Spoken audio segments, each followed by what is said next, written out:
Melalui kitab pengkhotbah ini, Tuhan mau mengajak kita, mari gunakan waktu hidupmu ini dengan sebaik-baiknya. Gunakan waktu hidupmu ini dengan sebaik-baiknya. Syukuri dan nikmati semua pemberian Tuhan bagimu hari ini dan saat ini. Selagi Tuhan masih memberi kita kesempatan untuk menikmatinya. Ingat saudaraku, kekayaan sejati bukan terletak pada berapa yang kita miliki, berapa yang kita simpan, atau berapa yang kita tumpuk. Bukan. Lalu di mana letaknya? Letaknya terletak pada seberapa bahagia kita menikmati semuanya itu. Sedikit atau banyak, seberapa bahagia kita menikmatinya. Damai sejahtera Allah yang melampaui segala akal kiranya mengawal hati saudara-saudara sekalian di dalam Kristus Yesus Tuhan kita. Amin. Selamat hari Minggu saudaraku. Selamat hari Minggu. Mari kita menerima firman Tuhan yang menjadi berita Injil untuk kebaktian minggu ke-14 sesudah Trinitatis hari ini, yaitu dari kitab pengkhotbah pasal yang kedua ayat yang keempat hingga ayat yang ke-11. Aku melakukan pekerjaan-pekerjaan besar, mendirikan bagiku rumah-rumah, menanami bagiku kebun-kebun anggur. Aku mengusahakan bagiku kebun-kebun dan taman-taman dan menanaminya dengan rupa-rupa pohon buah-buahan. Aku menggali bagiku kolam-kolam untuk mengairi dari situ tanaman pohon-pohon muda. Aku membeli budak-budak laki-laki dan perempuan, dan ada budak-budak yang lahir di rumahku. Aku mempunyai juga banyak sapi dan kambing domba, melebihi siapapun yang pernah hidup di Yerusalem sebelum aku. Aku mengumpulkan bagiku juga perak dan emas, harta benda raja-raja dan daerah-daerah. Aku mencari bagiku biduan-biduan dan biduanita-biduanita, dan yang menyenangkan anak-anak manusia, yakni banyak gundik.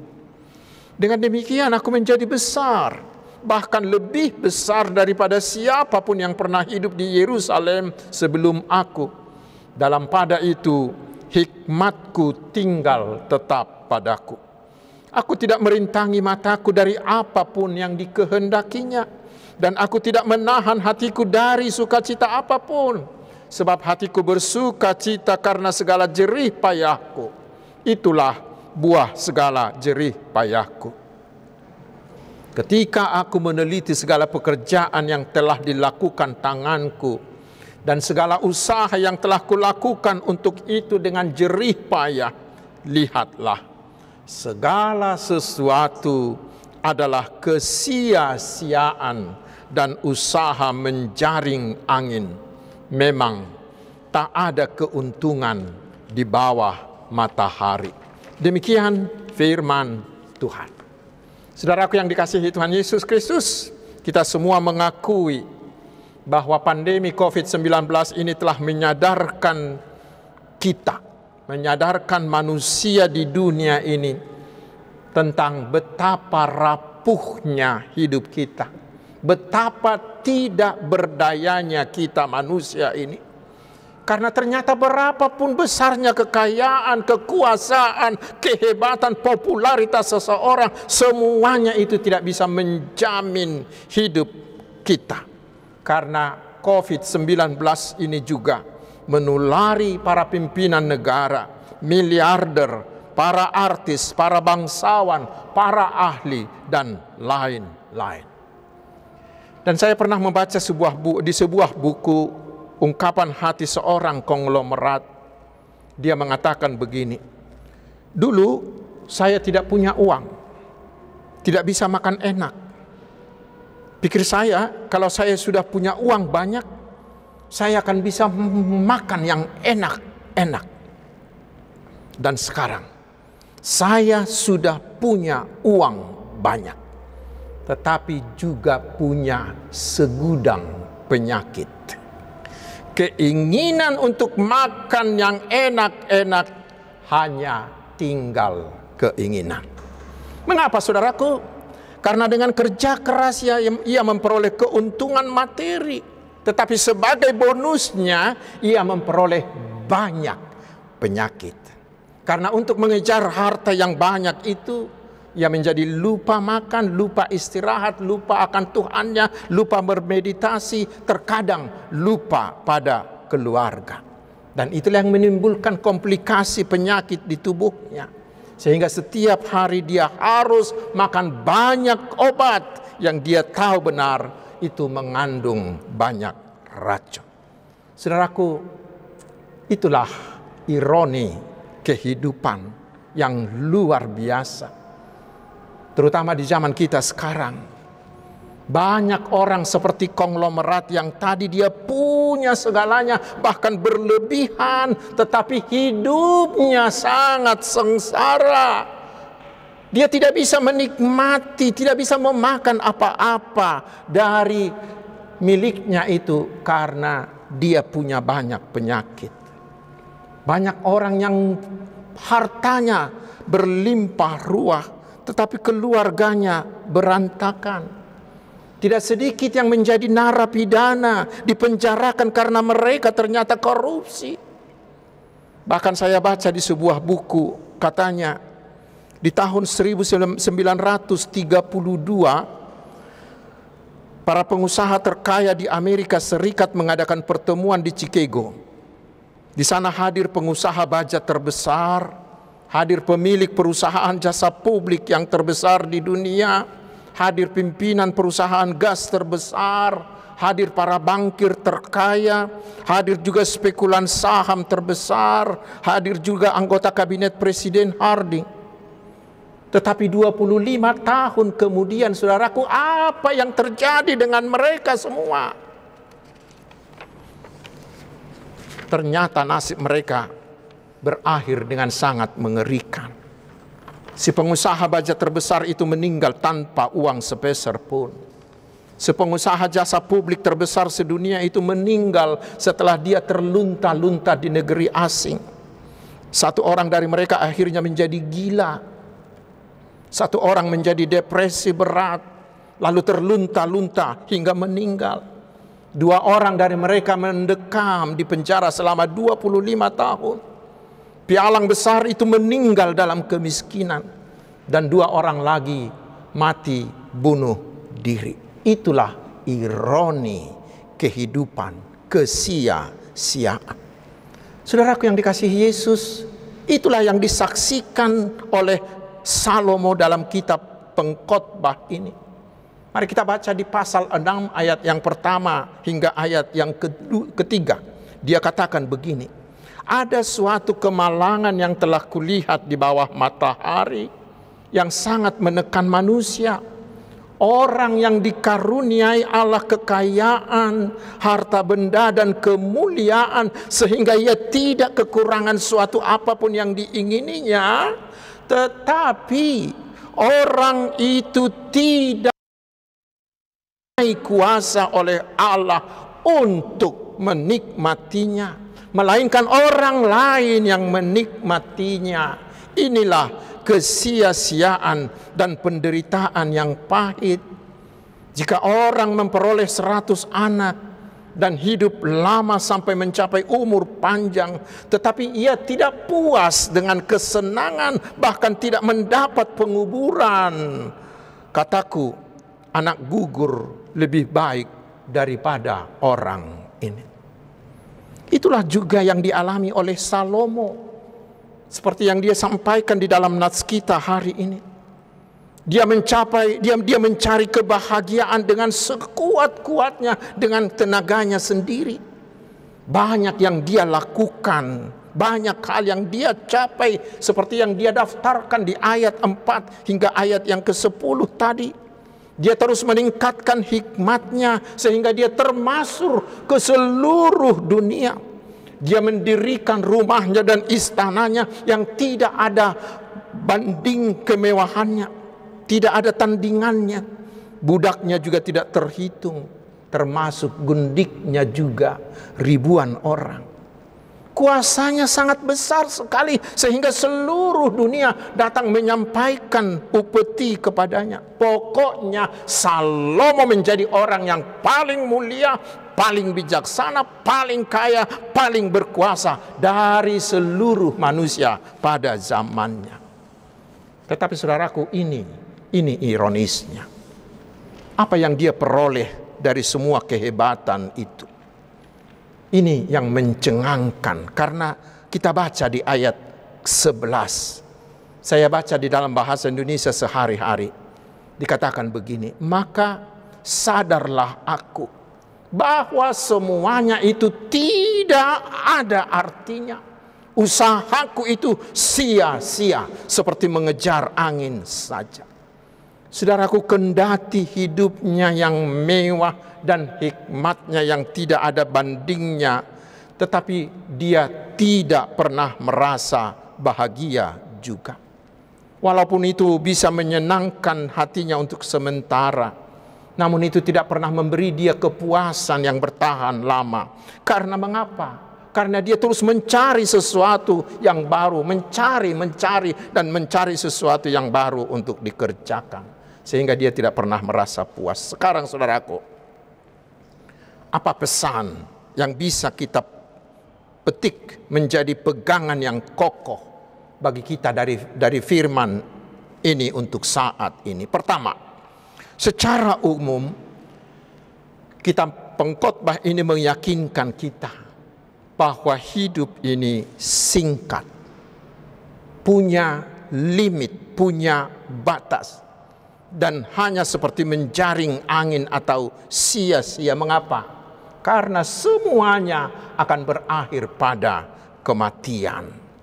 Karena itu melalui kitab pengkhotbah ini Tuhan mau mengajak kita, mari gunakan waktu hidupmu ini dengan sebaik-baiknya. Gunakan waktu hidupmu ini dengan sebaik-baiknya. Syukuri dan nikmati semua pemberian Tuhan bagimu hari ini dan saat ini. Selagi Tuhan masih memberi kita kesempatan untuk menikmatinya. Mari kita baca pengkhotbah pasal 2 ayat 24. Dia katakan begini, tak ada yang lebih baik bagi manusia daripada makan, minum, dan menikmati hasil kerjanya. Aku sadar bahwa itu pun pemberian Allah. Ingat saudaraku, kekayaan sejati bukan terletak pada berapa yang kita miliki, berapa yang kita simpan, atau berapa yang kita tumpuk. Bukan. Lalu di mana letaknya? Letaknya terletak pada seberapa bahagia kita menikmati semuanya itu. Sedikit atau banyak. Seberapa bahagia kita menikmatinya. Saya kutip pendapat dari Bapak Rick Warren, penulis terkenal pada abad yang lampau. Dia pernah menuliskan begini. Tuhan pasti tertawa dan senang bila kita menikmati dengan sukacita segala berkat yang Dia berikan. Dia katakan itu seperti seorang ibu. Si ibu itu memasak dengan capek sekali. Dan kepuasan si ibu itu adalah bila seluruh makanan yang dimasaknya itu dilahap habis oleh anak-anaknya, oleh keluarganya, oleh tamu-tamunya dengan kepuasan. Maka dia akan tertawa puas. Dia tidak ingat lagi capeknya waktu memasak itu. Tetapi saudaraku, terhadap kita ini mungkin Tuhan kita sering mentertawakan kita. Mungkin Tuhan dari sorga mengatakan, saya sudah berikan kamu yang enak-enak, tetapi kamu tidak mau makan. Saya berikan kamu yang banyak-banyak, tetapi kamu tidak nikmati. Aku berikan kamu harta, aku berikan kamu hidup, supaya kamu bisa bersuka cita menikmatinya. Tetapi manusia ini aneh. Justru hidup dan hartanya digunakannya untuk menyusahi hidupnya. Karena itu saudaraku, mari selagi Tuhan masih memberi kita kesempatan, bahagiakanlah hidupmu dengan menikmati berkat Tuhan yang diberikan kepadamu. Tetapi camkan ini bukan untuk memuaskan hawa nafsu kita, bukan. Tetapi mari nikmati secara sederhana, nikmati secara moderat yang membawa manfaat, membawa sukacita, membawa kesehatan, membawa kenyamanan, membawa kesejahteraan baik bagi kita, terutama bagi sesama kita. Dan terutama sekali, mari kita gunakan itu untuk mendekatkan kita dengan Tuhan. Untuk membangun hubungan pribadi kita dengan Tuhan. Dan hidup seperti itu, itulah hidup yang membahagiakan. Lalu mungkin pertanyaan kita adalah, bagaimana caranya agar saya bisa menikmati hidup pemberian Tuhan ini? Caranya yang pertama, saudaraku, adalah dengan mengucap syukurlah selalu atas segala sesuatu. Mengucap syukurlah atas segala sesuatu. Karena itulah yang dikehendaki oleh Tuhan kita. 1 Tesalonika 5 ayat 18. Dan cara yang kedua adalah dengan rasa cukup. Sabam niroha. Mulu adong dihita otik manang gudang, hasabab pun cukupkan dirimu dengan apa yang ada padamu. Kenikmatan yang tertinggi adalah ketika kita sudah merasa cukup. Sedikit atau banyak. Filsuf Aristoteles pernah mengatakan juga, kebahagiaan dimiliki oleh mereka yang berpuas diri. Kebahagiaan dimiliki mereka yang berpuas diri. Ketika kita merasa cukup, ketika itulah kita benar-benar menikmati hidup. Jangan seperti lintah, unak songol lita atehe. Itu kita baca di Amsal pasal 30 ayat 15 hingga ayat 16. Sikap lintah ini adalah sikap mau lebih lagi, mau lebih lagi, mau lebih lagi. Sehingga dia terus mencari, terus mengambil dan terus mengambil. Dan dia tidak pernah menikmatinya. Tetapi sebaiknya saudaraku, apa yang Tuhan berikan kepada kita. Tuhan memberikan suami, memberikan kita istri, memberikan kita anak, memberikan kita pekerjaan, memberikan kita harta, sedikit atau banyak. Mari cukupkan, nikmati dalam sukacita di dalam Tuhan. Itulah kebahagiaan yang sejati. Saudaraku, sekarang apa pesan yang kedua dari nats ini? Memang kitab pengkhotbah ini bernada pesimistis karena dia katakan hidup ini adalah singkat, terbatas, dan seperti menjaring angin sia-sia. Lalu mungkin pertanyaan kita adalah, jika demikian, untuk apa kita hidup? Untuk apa kita hidup begitu? Tetapi saudaraku, mari kita baca di ayat terakhir dari kitab pengkhotbah ini. Di pasal 12 ayat 13 hingga ayat 14, Salomo mengatakan begini. Akhir kata dari semua yang didengar ialah, takutlah akan Allah dan berpeganglah pada perintah-perintahnya. Karena ini adalah kewajiban setiap orang. Karena Allah akan membawa setiap perbuatan ke pengadilan yang berlaku atas segala sesuatu yang tersembunyi, entah itu baik, entah itu jahat. Apa arti perkataan ini? Firman Tuhan itu mengajak kita, saudaraku, mari gunakan kesempatan, gunakan masa hidup kita ini dengan sebaik-baiknya untuk mencari segala sesuatu yang didaftarkan oleh Salomo di ayat 4 hingga ayat 10 tadi. Lalu setelah itu dapat nikmati untuk membahagiakan hidup. Tetapi ini yang perlu. Sebelum kita melakukan semuanya itu, sebelum kita mencari dan menikmati semuanya itu, ada hal pertama dan yang utama yang harus kita lakukan. Apa itu? Yaitu, tanya dulu dirimu. Tetapkan dulu dalam hidupmu, mau kemanakah hidupmu itu kau bawa? Apakah tujuan hidupmu? Mau kemanakah hidupmu bermuara? Ingatlah saudaraku, muara seluruh kehidupan ini adalah pada penghakiman Tuhan. Tuhan Yesus akan datang kedua kalinya di akhir zaman yang kita tidak tahu kapan dia akan datang. Mungkin nanti, mungkin besok, mungkin 1000 tahun lagi. Dan bila dia datang, dia akan mengadili seluruh manusia menurut imannya dan menurut perbuatan imannya.